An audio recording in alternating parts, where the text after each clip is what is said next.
اعوذ باللہ من الشیطان الرجیم بسم اللہ الرحمن الرحیم رب اشرح لی صدری ویسر لی امری واحلل عقدۃ من لسانی یفقہوا قولی رب یسر ولا تعسر وتمم بالخیر اللہم لا سہل الا ما جعلتہ سہلا وانت تجعل الحزن اذا شئت سہلا اللہم انفعنی بما علمتنی وعلمنی ما ینفعنی وزدنی علما آمین یا رب العالمین۔ آج ہم انشاءاللہ اللہ کے خاص فضل و کرم سے سورۃ الاعراف کی آیت نمبر 195 195 آیت سے آگے بڑھیں گے، اس دعا کے ساتھ کہ اللہ تعالی ہمیں اس میں استقامت نصیب فرمائے اور اس کے فائدے ہمارے لیے اس دنیا میں اور آخرت میں ہمارے لیے ضرور ہمیں نصیب فرمائے، عطا فرمائے، اور اس کا نفع جو ہے اس دنیا میں بھی ہمارے علاوہ ہمارے احباب جو ہیں اللہ تعالیٰ ان تک بھی ہمیں پہنچانے کی توفیق عطا فرمائے، آمین یا رب العالمین۔ جی، تو جو ٹاپک چل رہا تھا پچھلی کچھ آیات میں، اس میں اب جو خطاب ہے یا جو موضوع ہے وہ موضوع تھا ان بتوں کی یا ان باطل خداؤں کی اصل حقیقت جو کہ مشرکین مکہ نے خاص کر گھڑ رکھے تھے، اور اس کے علاوہ آج کل کے جو باطل خدا جن کو اللہ کو چھوڑ کر انسان جو ہے، بلکہ ان میں کچھ حد تک مسلمان بھی شامل ہیں، جو اللہ کے علاوہ ان کی طرف اپنی حاجات کو، اپنی دعاؤں کو منسوب کرتے اور ان کو پکارتے، تو ان کی صحیح حقیقت جو ہے اللہ تعالیٰ نے وہ تھوڑی سی کچھ آیات میں ذکر کیا۔ اس کے علاوہ باقی پچھلی ساری آیات جو ہیں وہ بھی بہت ساری تفصیلات ہمیں بتاتی ہیں۔ بہرحال پچھلی کچھ آیات میں جو اہم موضوع تھا وہ ایک تو اس میں ایک عورت اور مرد کا جو اولاد ہے، اولاد لینے کے لیے یا اولاد کی ولادت کا وقت جب قریب ہے تو اس وقت تو وہ پھر کانشیس اور خوف کی وجہ سے وہ تو صرف اللہ تعالیٰ کی طرف ہی رجوع کرتی اور اسی سے دعا کرتی، یعنی دونوں مرد اور عورت اللہ کی طرف رجوع کر کے خاص اللہ ہی سے دعا کرتے تھے کہ یا اللہ اگر تو ہمیں یہ بچہ صحیح سلامت دے دے تو ہم یقیناً تیرے شکر گزار ہو جائیں گے۔ لیکن جب اللہ تعالیٰ ان کو صحیح صحت بخش اور صحت مند اولاد جو ہے وہ نصیب کر دے تو پھر واپس وہ ان کو انہی اپنے غیر اللہ کے ساتھ منسوب کرتے، مختلف طریقوں سے نظر و نیاز چڑھا کر، یا ان کے شکرانے، یا ان کی قبروں پر یا ان کی بت پرستوں استحانوں پر جا کر ان کی شکر گزاری کر کے اس طرح سے پھر وہ اللہ تعالیٰ کی نافرمانی کرتے۔ تو اس کا ایک تذکرہ ہوا کہ یقیناً اللہ تعالیٰ تو سب بہت بڑی حکمت والا ہے، لیکن وہ جو اللہ کے علاوہ جن کو پکارتے ہیں ان میں تو کوئی ایسی طاقت اور استطاعت نہیں کہ ان کو پکارا جائے، وہ تو خود اپنی مدد خود نہیں کر سکتے، وہ تو اپنی مدد خود نہیں کر سکتے۔ اسی طرح جو آخری آیت ہم نے پڑھی تھی وہ بھی یہی تھی کہ چاہے تم ان کو پکارو یا نہ پکارو وہ تمہیں کوئی جواب نہیں دیں گے۔ اگر تم انہیں پکارتے ہو غیر اللہ کو تو ان کو تو چاہیے کہ وہ تمہاری بات کا جواب دیں اور تمہاری دعا کو قبول کریں اور اس کے مطابق تمہیں دیں، لیکن ان میں تو کوئی ایسی سخت استطاعت نہیں۔ اور خاص کر آخری آیت میں ہم نے یہ دیکھا تھا کہ بے شک وہ لوگ یا وہ جن کی تم پوجا کرتے ہو وہ تو اللہ کے علاوہ بندے ہیں تمہاری طرح کے۔ اور اس کا بھی ہم نے ذکر کیا تھا ہلکا سا کہ شرک کی ابتدا جو ہے وہ اسی کنسیپٹ یا اسی نظریے کے تحت ہوئی تھی کہ ان کے جو حضرت نوح علیہ السلام کی قوم جو ہے اس کا مطلب ہم نے تھوڑا سا یاد کیا تھا یا دہرائی کی تھی کہ اس وقت شرک کی ابتدا اس دور میں ہوئی، اور شرک کی ابتدا ہی اسی طرح ہوئی کہ ان کے جو بزرگ یا ان کے پہلے جو گزر چکے تھے جو زاہد اور عابد بندے تھے ان کی ان کی تصویریں یا ان کے کچھ مصوری کر کے ان کے قبروں کے پاس رکھ کر ان کی قبروں کے اوپر یا قبروں کے اوپر پلیٹ فارم بنا کر یا کسی بھی طرح سے وہ تصویریں وغیرہ جو ہیں انہوں نے اس کو سامنے رکھا اس مقصد کے لیے کہ جب ہم ان کو دیکھتے ہیں تو ہمیں ان بزرگوں کی یاد تازہ ہوتی ہے کہ کس طرح سے وہ اللہ کی عبادت کرتے تھے اور کس طرح سے وہ مشقت کرتے تھے، تو تاکہ ہم بھی اس طرح سے عبادت کرنے کی کوشش کریں۔ تو یہ ابتدا تھی، اس کے بعد پھر اس کی شکلیں بدلتی مجسمے اور بت اور مختلف قسم کی چیزیں بن گئی۔ تو یہاں پر ایک اس طرف اشارہ ہے کہ در حقیقت وہ تو اللہ کے بندے تھے، اور شاید ذکر ہوا تھا کہ اگر ہم یہ ہندوؤں کی کہ دو مالائی کہانیاں جو اکثر ان کے یہ جو ویڈیوز وغیرہ ان میں بھی ہمیں مل جاتی ہیں سننے کے لیے، یا اگر کسی ہندو کے ساتھ بیٹھیں اور ان کے خداؤں سو کال جو ان کو خدا وہ کہتے ہیں،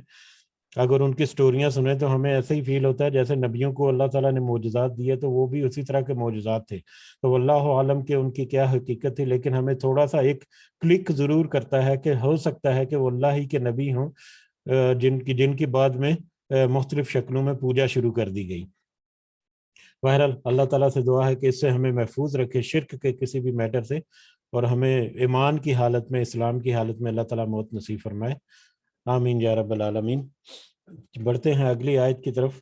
اور اگلی آیات جو ہیں وہ آسان سی ہیں، بہت سارے موضوع جو ہیں تقریباً ہم نے سارے کور کیے ہوئے ہیں، تو ہم کوشش کریں گے کہ آج ہم یہ سورۃ الاعراف جو ہے اس کو مکمل کر سکیں، اور اس کے بعد ایک چھوٹی سی ایک مشورہ بھی چاہیے ہوگا آپ سے، یا ایک چھوٹا سا اعلان بھی ہوگا کلاس کے بعد۔ تو انشاءاللہ بڑھتے ہیں آگے۔ اعوذ باللہ من الشیطان الرجیم۔ الہم کیا ان کے ارجلن پاؤں ہیں، یہ ان بتوں کے بارے میں یا ان باطل خداؤں کے بارے میں ذکر ہو رہا ہے جن کی وہ پوجا کرتے ہیں یا جن سے اپنی حاجات طلب کرتے ہیں؟ کیا ان کے پاؤں ہیں؟ یمشون بہا کہ وہ سب چلتے ہوں ان سے، ام لہم ایدن یا کہ ان کے کوئی ہاتھ ہیں، یبتشون بہا کہ وہ پکڑتے ہوں ان سے، ام لہم اعین یا ان کی آنکھیں ہیں، یبصرون بہا کہ ان سے وہ دیکھتے ہوں، ام لہم آذان یمسعون بہا یا ان کے کان ہیں کہ وہ سب ان سے سنتے ہوں۔ اب اللہ تعالیٰ انہی بتوں یا انہی باطل خداؤں کی طرف کہہ رہے ہیں کہ کیا ان کے پاس ایسے کوئی اعضاء ہیں، کیا ان کے پاؤں ہیں جن سے وہ چلتے پھرتے ہیں؟ اگر تو کوئی بت وغیرہ تراشا ہوا ہے تو اس کے پاؤں ہاتھ آنکھیں وغیرہ وہ بنا تو دیں، لیکن تو وہ تو لکڑی اور پتھر کے ہیں، ان سے تو وہ چل نہیں سکتے۔ کیا ان کے کوئی ایسے پاؤں ہیں جس سے وہ چل سکتے ہیں؟ اگر قبروں میں میتیں پڑی ہیں بے شک جس کی بھی ہے، کیا وہ چل سکتے ہیں؟ ان کے پاؤں یا ان کے ہاتھ یا ان کے جو باقی اعضاء واللہ عالم اپنی اصل حالت میں ہے یا ایک نظام فطرت کے تحت وہ مطلب مٹی میں مٹی بن چکے، جو بھی ان کی حقیقت وہ تو اللہ تعالیٰ ہی جانتا ہے، لیکن کیا ان کے پاؤں ہیں جن سے وہ چل سکتے ہیں ان بتوں کے اور ان باطل خداؤں کے، یا ان کے ہاتھ ہیں جن سے وہ پکڑ سکتے ہیں یا دوسرے کام کر سکتے ہیں، یا ان کی آنکھیں ہیں جن سے وہ دیکھ سکتے ہیں، یا ان کے کوئی کان ہیں جن سے وہ سنتے ہیں؟ تو صحیح معنوں میں تو ان کے پاس تو کوئی ایسی حص موجود نہیں، کوئی ایسی طاقت موجود نہیں کہ وہ ایسا کچھ بھی کر سکیں۔ تو پھر کل کہہ دیجئے، نبی کریم صلی اللہ علیہ وسلم سے کہا جا رہا ہے کہہ دیجئے ادعوا شرکاءکم، تم سب بلا لو اپنے شریکوں کو، جن کو تم شریک ٹھہراتے ہو اللہ کے ساتھ، ان سب کو بلا لو، ثم کیدونی پھر تم سب تدبیر کرو میرے خلاف، فلا تنظرون پھر مت تم مجھے مہلت دو۔ پھر ایک بہت بڑا چیلنج بھی نبی کریم صلی اللہ علیہ وسلم نے دے دیا ان کو کہ اگر تو تم اس طرح سے اعتقاد رکھتے ہو تو پھر ٹھیک ہے، بلا لو جتنے تمہارے باطل خدا ہیں، شریک جن کو اللہ تعالیٰ کے ساتھ کرتے ہو، ان سب کو بلا لو اور ان سے منتیں حاجتیں اور مرادیں مانگو میرے خلاف۔ یعنی نبی کریم صلی اللہ علیہ وسلم نے چیلنج کیا کہ میرے خلاف تدبیر کرو، ان سے کہو کہ میرے خلاف کوئی ایسا کام کر کے دکھائیں جس سے مطلب کوئی ان کے لیے کوئی ثبوت ہو جائے کہ ان کے جو بت ہیں وہ سنتے ہیں، دیکھتے ہیں، چلتے پھرتے ہیں، یا ان میں کوئی سخت استطاعت بھی ہے۔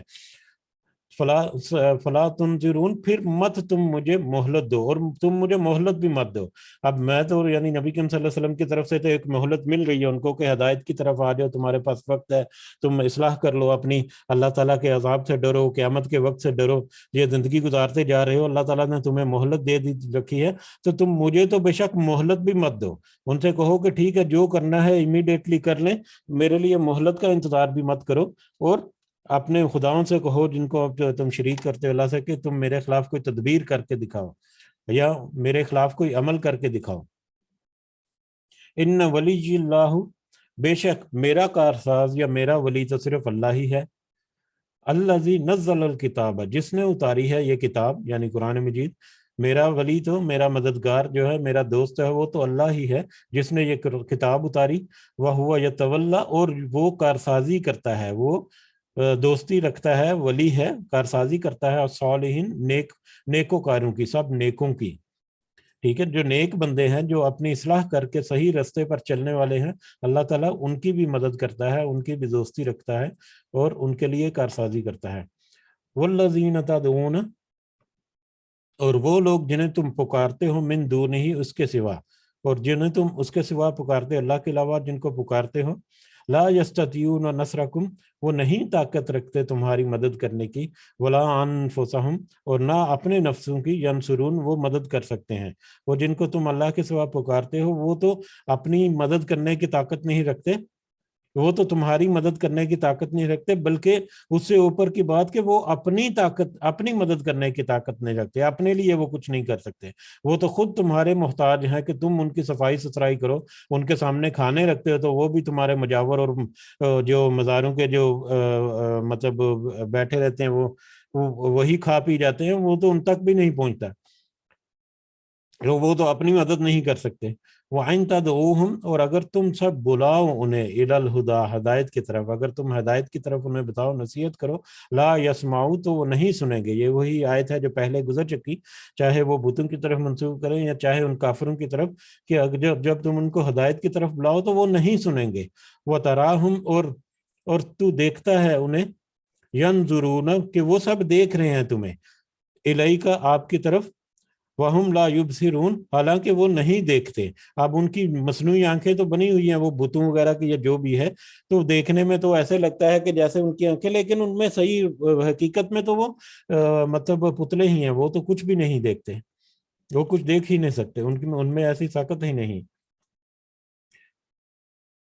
یا اگر وہ مشرکوں کی طرف یہ اشارہ کیا جائے تو وہ مشرک بھی سارا کچھ ان سے سامنے ہونے کے باوجود، نبی کریم صلی اللہ علیہ وسلم کی ساری زندگی ان کے سامنے ہونے کے باوجود،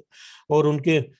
جتنے سبق ہیں وہ گہرائی میں اگر اللہ کی بات کرتے ہیں وحدانیت کی، تو گہرائی میں اگر جائیں تو اس کو سمجھنے بوجھنے کے باوجود وہ سب کچھ نہیں دیکھتے،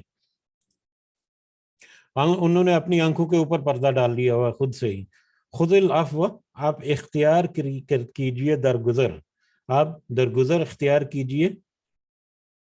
آپ اختیار کیجئے درگزر کرنے کو، وَأْمُرْ بِالْعُرْفِ، اور آپ دیجئے نیکی کا حکم، دیجئے نیکی کا، وَعَارِضْ، اور اعراض کیجئے، عَنِ الْجَاهِلِينَ، سب جاہلوں سے، آپ تو اختیار کیجئے درگزر، آپ ان سے درگزر کیجئے،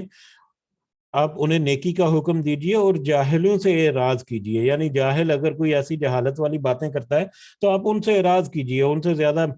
مطلب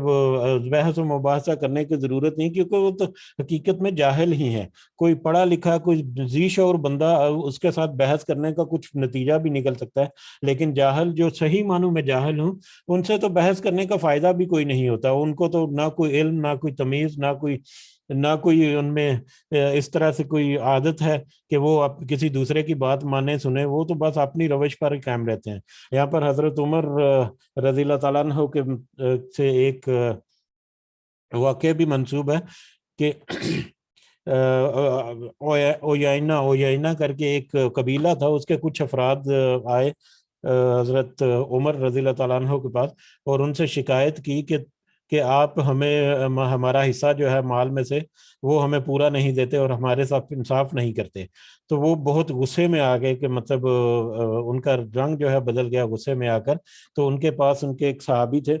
انہوں نے ان کو یاد کرایا کہ نبی کریم صلی اللہ علیہ وسلم کے ساتھ پاس بھی اللہ تعالیٰ نے ایسی آیت اتاری تھی کہ آپ مطلب ان سے درگزر کیجئے اور ان کے ساتھ نیکی کا حکم دیجئے اور ان جاہلوں سے اعراض کیجئے. تو یہ جو جاہل ہیں یہ تو جانتے نہیں ہیں ان چیزوں کو، تو آپ تو ان کے ساتھ درگزر کا اظہار کیجئے، درگزر کیجئے. تو پھر حضرت عمر نے جیسے ہی قرآن کی یہ آیت سنی اور نبی کریم صلی اللہ علیہ وسلم کے بارے میں سنا تو فوراً ہی انہوں نے اپنے آپ کو مطلب قابو میں کر لیا. تو یہ آیت ہے کہ جاہلوں کے ساتھ زیادہ مطلب فائدہ نہیں. ہاں ان کو سمجھانا، ان کو بجھانا، ان کے لیے نیکی کا حکم دینا، کچھ کوشش ضرور ہونی چاہیے، لیکن اس بہت زیادہ بحث و مباحثے کی ان میں سکت ہی نہیں ہوتی، وہ سمجھنے کی صلاحیت نہیں ہوتی ان میں. وَإِمَّا اگر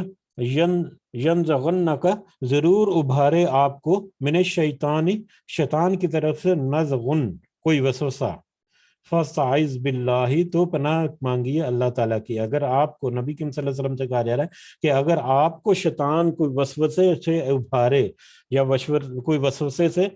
شیطان جو ہے وہ آپ کو گمراہی میں یا آپ کو ابھارنے کی کوشش کرے، یا یہ جس طرح سے وہ جاہلین جو ہیں وہ آگے سے کاؤنٹر کوسچن کرتے ہیں اور اس سے پھر انسان کو غصہ بھی آ جاتا ہے کہ کس طرح سے یہ ان کو سمجھ ہی نہیں آ رہی کہ میں جو بات کر رہا ہوں، جو ان کے کچھ پیٹ پتلا ہی نہیں پڑ رہا، کیا کہتے ہیں وہ اس طرح سے. تو انسان جو ہے وہ مطلب تھوڑا غصے میں بھی آ سکتا ہے، یہ ایک نیچرل سی طبیعت ہے. ٹھیک ہے، تو اللہ تعالیٰ کہہ رہے ہیں کہ اگر آپ کو شیطان جو ہے وہ اس طرف کو ابھارے کوئی وسوسے کے ذریعے تو آپ اللہ سے پناہ مانگیے، اللہ سے پناہ مانگیے، اللہ کی پناہ مانگیے، استغفر اللہ. تو آپ اللہ کی پناہ مانگیے. ہم نے حدیث میں بھی پڑھا ہے کہ نبی صلی اللہ علیہ وسلم دو حدیث ہیں، ایک حدیث کے مطابق 70 سے زیادہ مرتبہ اور دوسری حدیث میں 100 مرتبہ تک وہ ہر روز اللہ سے استغفار کرتے تھے. بہرحال تو اگر شیطان آپ کو ابھارے اس وقت تو اس طرح کے کسی وسوسے سے تو آپ اللہ کی پناہ مانگیے، اللہ کی پناہ میں آ جائیے.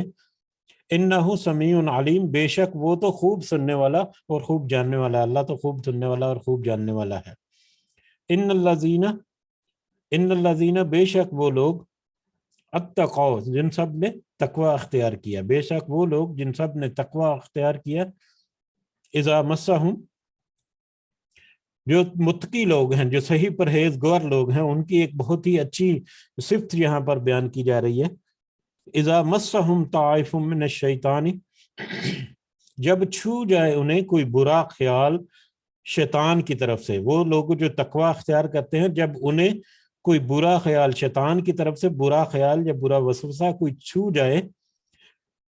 تذکروا تو وہ اچانک چونک پڑتے ہیں، تو اچانک وہ چونک پڑتے ہیں. تذکروا وہ اچانک وہ ذکر کرتے ہیں، اچانک وہ چونک پڑتے ہیں. فاذا ہم مبصرون پھر اچانک وہ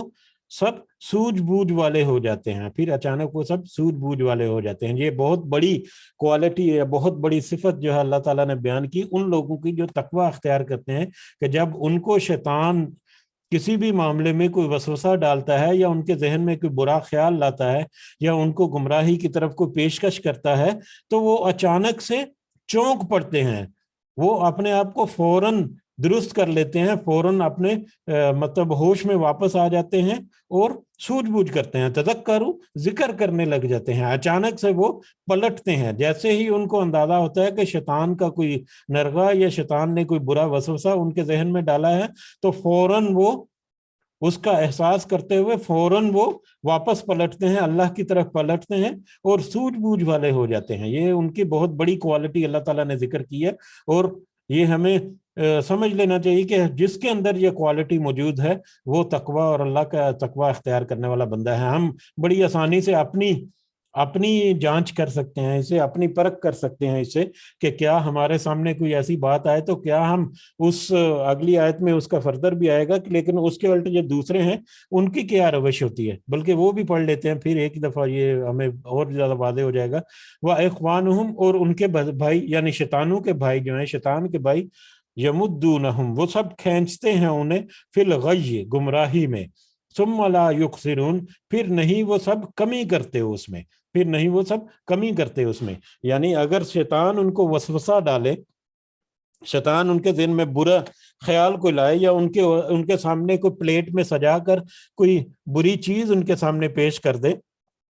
برے خیال کی شکل میں، بری نظر کی شکل میں، بری نیت کی شکل میں، یا کسی بھی طریقے سے برے خواب کی شکل میں ایون، ٹھیک ہے۔ تو جو نیک تقوی اختیار کرنے والے ہیں وہ اچانک سے چونک پڑتے ہیں اور واپس اللہ کی طرف رجوع کرتے ہیں اور سوجھ بوجھ والے ہوتے ہیں، لیکن جو شیطان کے بھائی ہیں وہ تو کھنچتے چلے جاتے ہیں گمراہی کی طرف۔ یہ ہمارے لیے ایک بہت آسان سا ٹیسٹ ہے جو ہمیں ان 2 آیات میں مل گیا کہ کیا ہمارے سامنے کوئی ایسی بات آئے جو شیطان کی طرف سے ایک چال ہو اور ہمیں پتہ ہو، لیکن اگر ہم اس کی طرف کھچے چلے جاتے ہیں تو پھر معاذ اللہ ہم اس کیٹیگری میں آ جاتے ہیں جو شیطان کے بھائی سے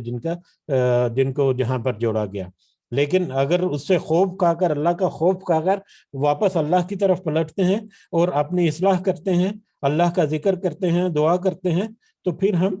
یقیناً ان لوگوں میں سے ہیں جو اللہ کا خوف رکھتے ہیں، جو تقوی اختیار کرتے ہیں۔ یہ بڑا آسان سا ٹیسٹ ہمیں ان 2 آیات میں اللہ تعالیٰ نے ہمیں بتا دیا ہے۔ ہر کوئی اپنا ٹیسٹ کر سکتا ہے، دوسروں کے اوپر ٹیسٹ مت کریں، اپنے اوپر یہ ٹیسٹ کریں تو ہمیں سب پتہ چل جاتا ہے۔ وَإِذَا لَمْ تَأْتِهِمْ، اور جب نہ لائیں آپ ان کے پاس، بِآیَةٍ، کوئی نشانی۔ یہ نبی کریم صلی اللہ علیہ وسلم سے کہا جاتا ہے کہ جب نہ لائیں آپ ان کے پاس کوئی نشانی، قالوا، تو وہ کہتے ہیں، کوئی نشانی سے یہاں مراد کوئی معجزہ، جیسے کہ مشرکین جو ہے وہ معجزے طلب کرتے تھے، بار بار وہ نبی کریم صلی اللہ علیہ وسلم سے یہی کہتے تھے کہ اگر تو آپ نبی ہیں، اللہ کے رسول ہیں، اللہ سے آپ سے کلام کرتا ہے یا آپ کو وحی دیتا ہے، تو پھر کوئی معجزہ کیوں نہیں لائے جس طرح سے پہلے رسولوں نبیوں کے پاس تھے۔ بہرحال اور جب نہ لائے آپ ان کے پاس کوئی نشانی، قالوا، تو وہ کہتے ہیں، لاؤ لجتبیتھا، تو کیوں نہ تو نے خود بنا لیا اسے، کیوں نہ تو نے خود بنا لیا اسے۔ یعنی وہ کہتے ہیں کہ اللہ تعالیٰ تو، آپ تو نبی ہیں، آپ تو، یعنی وہ نبی کو اللہ تعالیٰ نے بشر، انسان بنا کر بھیجا، اور وہ معجزے جو اللہ تعالیٰ چاہے ان کو عطا کرے وہی معجزے ان کے پاس آتے، اس کے علاوہ ان کے پاس بھی کوئی اختیار نہیں، جیسا کہ پچھلی آیات میں ہم نے پڑھا بھی،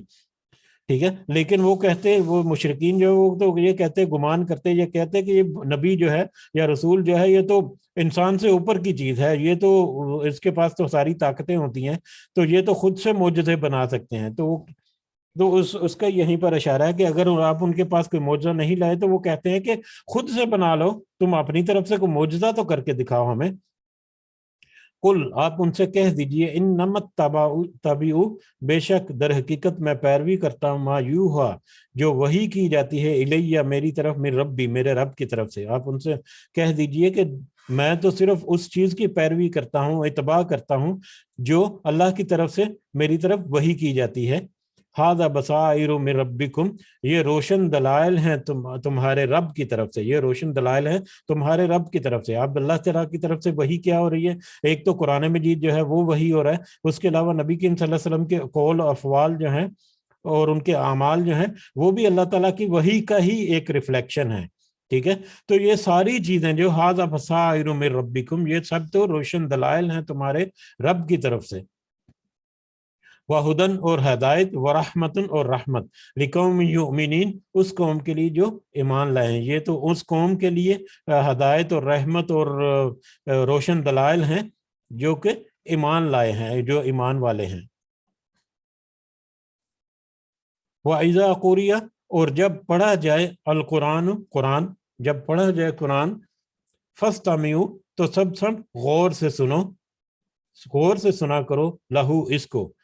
وَأَنصِتُوا، اور سب خاموش رہو، لَعَلَّكُمْ تُرْحَمُونَ، تاکہ تم سب رحم کیے جاؤ، یا کہ تم سب پر رحم کیا جائے۔ اور جب پڑھا جائے قرآن تو غور سے سنا کرو اس کو، اور سب خاموش رہو تاکہ تم سب رحم کیے جاؤ، یا تاکہ تم سب پر رحم کیا جائے۔ یہ قرآن مجید جو ہے اس کے آداب کی ایک آیت ہے جو ہمارے لیے فرضیت کا درجہ رکھتی ہے۔ یہاں پر اس کے بیک گراؤنڈ میں اگر تو ہم اس کا بیک گراؤنڈ، بہت ساری مختلف رائے ہیں اس کے بارے میں، اس کے بیک گراؤنڈ میں اکثر علماء جو ہے وہ اس چیز کو بھی پیش کرتے ہیں کہ جب قرآن کی آیات تلاوت کرتے یا نبی کریم صلی اللہ علیہ وسلم یا درس وغیرہ دیتے تھے خاص کر قرآن کا، تو جو مشرکین ہے یا منافق، خیر مکہ میں تو منافق نہیں تھے اس طرح سے، مشرکین جو ہے وہ اس میں شور کرتے تھے۔ یہ بڑی لمبی چوڑی روایات ہیں، اس میں ہم زیادہ تفصیل میں نہیں جاتے۔ بہرحال وہ شور شرابہ کرتے تھے، ان کی جو قرآن کو سننے والے جو ان کو ان کے لیے بھی پریشانی ہوتی تھی اس میں. ٹھیک ہے, تو ایک تو یہ ہے کہ ذرا تو ان جاہلوں کی طرف اشارہ کہ ذرا اس قرآن کو صحیح طریقے سے غور سے سن کر تو دیکھو, خاموشی سے سن کر تو دیکھو, تو ہو سکتا ہے کہ تم جو ہے اس سے کچھ ہدایت پکڑ سکو یا تمہارے اوپر کچھ رحم کیا جائے. ٹھیک ہے. اور دوسری طرح سے اگر دیکھا جائے تو یہ تو ایک اجماع کہہ لیں کہ یہ ایک فرضیت کا درجہ رکھتی ہے ہمارے لیے کہ جب بھی تمہارے سامنے قرآن کو پڑھا جائے تو اس کو خاموشی کے ساتھ غور سے سننا. یہ قرآن کا حق ہے کہ اس کو خاموشی کے ساتھ غور سے سننا جو ہے یہ فرض ہے تاکہ تم پر رحم کیا جائے. اس میں صرف استثناء ہے سورہ فاتحہ کو نماز کے دوران جب امام جو ہے وہ جہری یا اونچی آواز میں تلاوت کر کے جب وہ قرآن سنا رہا ہے تو اس وقت سورہ فاتحہ کا استثناء ہے. صحیح احادیث میں اس کا ہمیں تذکرہ ملتا ہے. اس میں تھوڑا سا اختلاف بھی ہے. اختلاف یہ ہے کہ کچھ مکتبہ فکر جو ہیں وہ کہتے ہیں کہ جی کیونکہ اس آیت میں ہمیں حکم دے دیا کہ قرآن جب بھی پڑھا جائے تو اس کو غور سے سنو اور خاموشی سے, تو اس کا مطلب ہے کہ قرآن کی تلاوت جب ہو رہی ہو تو کسی بھی حال میں ہمیں اس کو سننا ہے خاموشی کے ساتھ, اپنی کوئی بھی بات یا اپنا کوئی بھی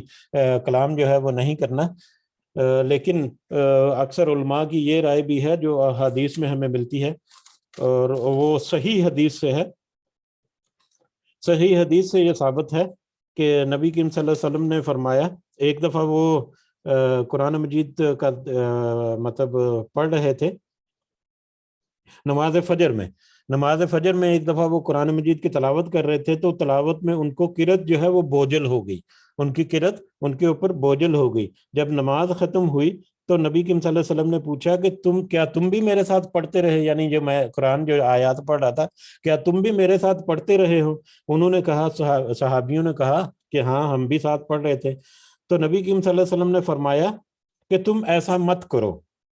مت کرو, البتہ تم سورہ فاتحہ کو ضرور پڑھ لیا کرو کیونکہ اس کے پڑھے بغیر نماز نہیں ہوتی. یہ ابو داؤد اور ترمذی اور نسائی وغیرہ کی ایک صحیح حدیث ہے, بہت ہی پختہ حدیث ہے یہ, جس سے ہمیں یہ پتہ چلتا ہے کہ صرف سورہ فاتحہ کا استثناء ہے, اس کو ضرور پڑھ لیا کرو کیونکہ اس کے بغیر جو ہے نماز نہیں ہوتی. اسی طرح سے کچھ اور بھی احادیث ہیں, جیسے ایک اور حدیث ہے جس میں نبی کریم صلی اللہ علیہ وسلم نے کہا کہ جس نے سورہ فاتحہ کے بغیر نماز پڑھی تو اس کی نماز ناقص ہے. تو یہ نبی کریم صلی اللہ علیہ وسلم نے ایک حدیث میں 3 دفعہ فرمایا کہ جس میں کوئی نماز سورہ فاتحہ کے بغیر پڑھی تو اس کی نماز ناقص ہے, اس کی نماز ناقص ہے. تو اس طرح کی کچھ اور بھی احادیث ملتی ہیں جس سے یہ ایک متفقہ رائے بھی ہے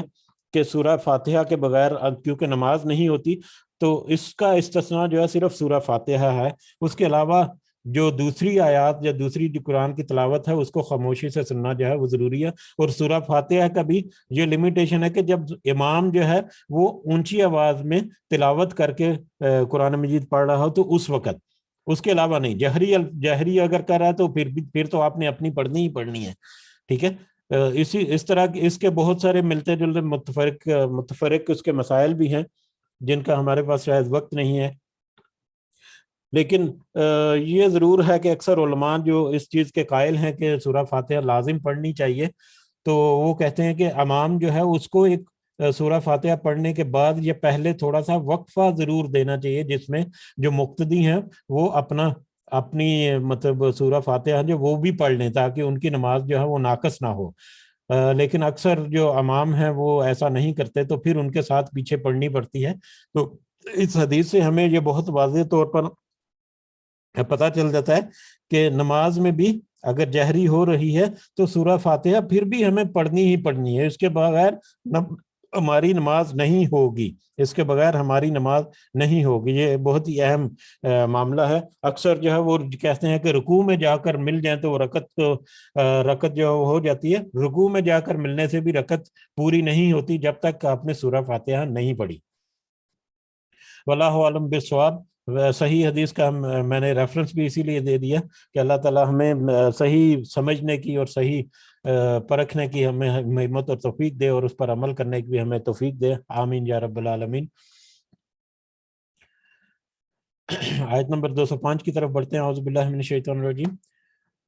وذکر ربک، اور یاد کیجئے اپنے رب کو، فی نفسک، اپنے دل میں، تضرعا، عاجزی سے، وخیفتاً، اور ڈرتے ہوئے، ودون الجہر من القول، اور بغیر بلند آواز کے، یعنی اونچا اونچا چلا چلا کر نہیں، بغیر بلند آواز کے، آہستہ آہستہ سے، دھیمی آواز سے، بالغدو، صبح کو، والاسالی، اور شام کو، صبح کو اور شام کو، ولا تکن، اور مت آپ ہوں، من الغافلین، غافلوں میں سے۔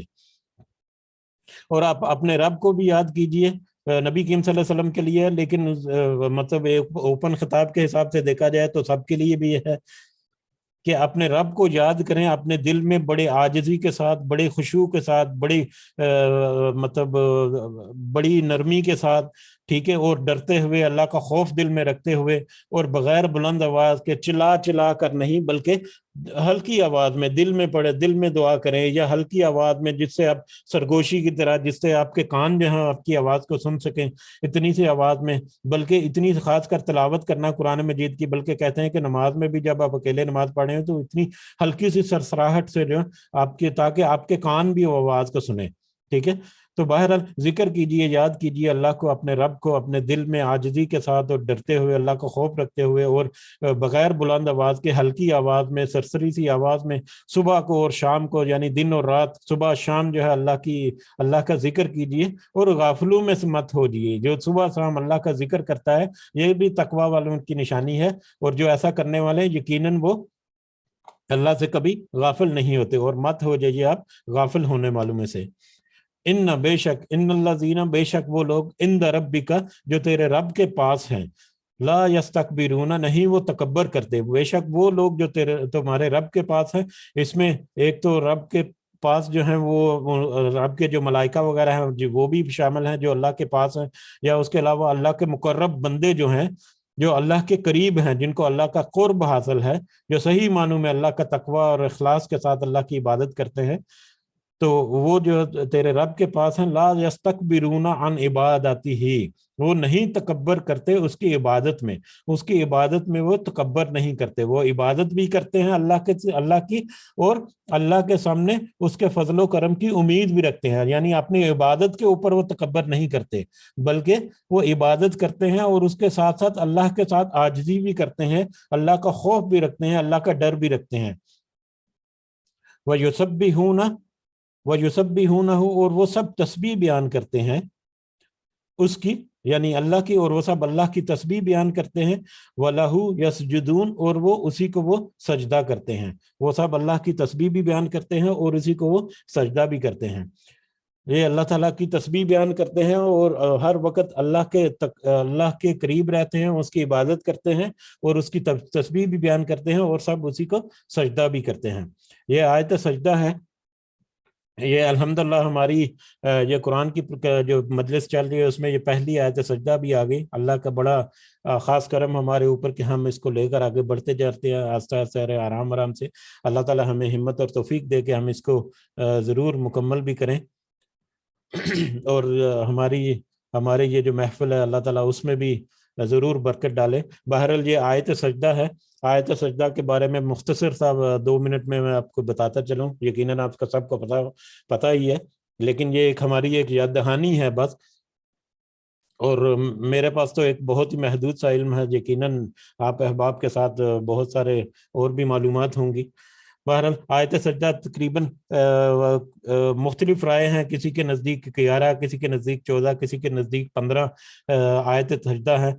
کسی صحیح حدیث سے کوئی یہ ثابت نہیں ہے کہ ان کی صحیح تعداد کیا ہے، ٹھیک ہے۔ تو بہرحال زیادہ تر جو رائے ہے وہ 15 کی ہے، کچھ کی 14 ہے، 14 اور 15 کا زیادہ ہے، لیکن 15 عام طور پر 15 سجدے جو ہیں وہ مارک کیے ہوئے ہیں قرآن مجید کے جو مصحف ہمارے پاس عام طور پہ موجود ہیں۔ تو ہم کہتے ہیں کہ 15 مختلف مقامات پر آیت سجدہ ہیں، جس کے بعد سجدہ جو ہے وہ کرنا ہے، اور یہ سجدہ جو ہے آیت سجدہ جس کو سجدہ تلاوت بھی کہتے ہیں، سجدہ تلاوت جو ہے یہ فرض واجب نہیں ہے، یہ سنت ہے۔ اس کو کر لیا جائے تو پھر تو بہت اچھا ہے، لیکن اگر نہ کیا جائے تو کوئی گناہ نہیں، یہ سنت ہے۔ نبی کریم صلی اللہ علیہ وسلم نے یہ سجدہ کیا بھی ہے اور اس سجدے کو چھوڑ بھی دیا ہے، ٹھیک ہے۔ سورہ نجم کی ایک تلاوت ہے جو غالباً حضرت عمر نے کی، نہیں شاید نبی، سوری میں اس کو کوٹ نہیں کرتا کیونکہ میں ایگزیکٹ اس کے کردار جو ہے میرے ذہن میں نہیں ہے. بہرحال حضرت عمر سے ایک مروی ہے کہ انہوں نے مطلب بعد میں اپنے دور خلافت میں ایک دفعہ خطبہ دیا، جمعہ کا خطبہ، اور جمعہ کے خطبے میں ایک دفعہ سجدہ تلاوت کی آیت جو ہے وہ کی، یعنی آیت سجدہ جو ہے وہ پڑھی اور پھر سجدہ بھی کیا، اور پھر اگلے جمعے کو دوبارہ سے وہی آیت پڑھی خطبے کے دوران، لیکن دوبارہ سے سجدہ نہیں کیا، اور خطبے کا بعد انہوں نے کہا کہ یہ سجدہ ہمیں سکھایا نہیں گیا، یعنی یہ سجدہ ہمارے اوپر فرض نہیں ہے، اگر کوئی کر لے تو ٹھیک ہے، اگر کوئی نہ کرے تو اس کے اوپر گناہ نہیں ہے، لیکن کرنا جو ہے وہ بہت زیادہ اہمیت کا حامل ہے. اس کی وجہ ہے، اس کو مسلم کی ایک حدیث ہے کہ جب سجدہ تلاوت پہ کوئی انسان یا کوئی مسلمان جب سجدہ کرتا ہے تو جو شیطان ہے وہ کہتا ہے کہ اس ایک سجدے کی وجہ سے میں دھتکار دیا گیا اور اللہ تعالیٰ مجھے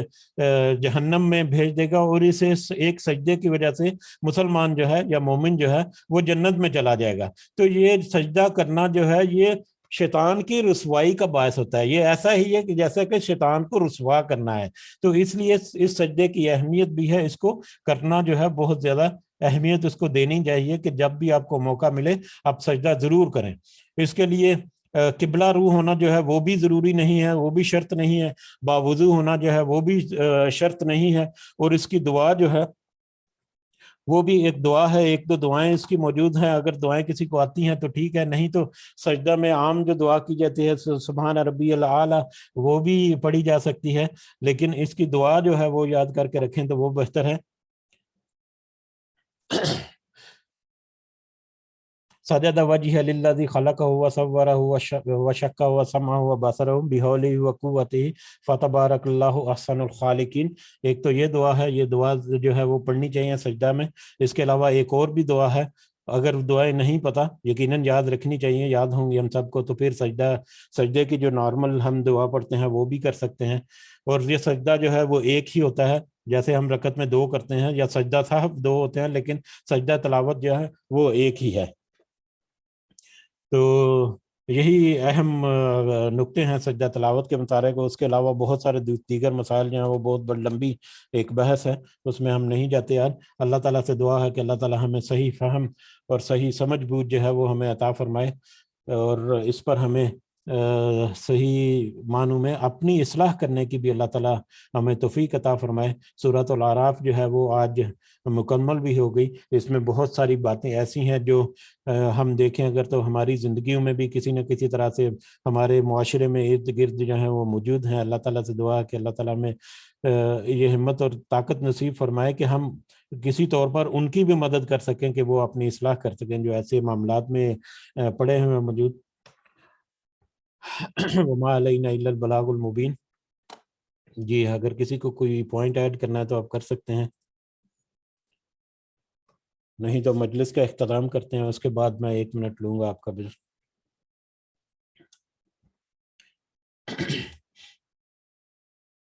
جی اگر کوئی پوائنٹ نہیں ہے تو انشاءاللہ مجلس کو اختتام کرتے ہیں. ہم سب کے لیے دعاؤں میں ضرور یاد رکھیں، سب کی دعاؤں کی سب کو بہت زیادہ ضرورت ہے. اللہ تعالیٰ سب کے لیے آسانیاں فرمائے،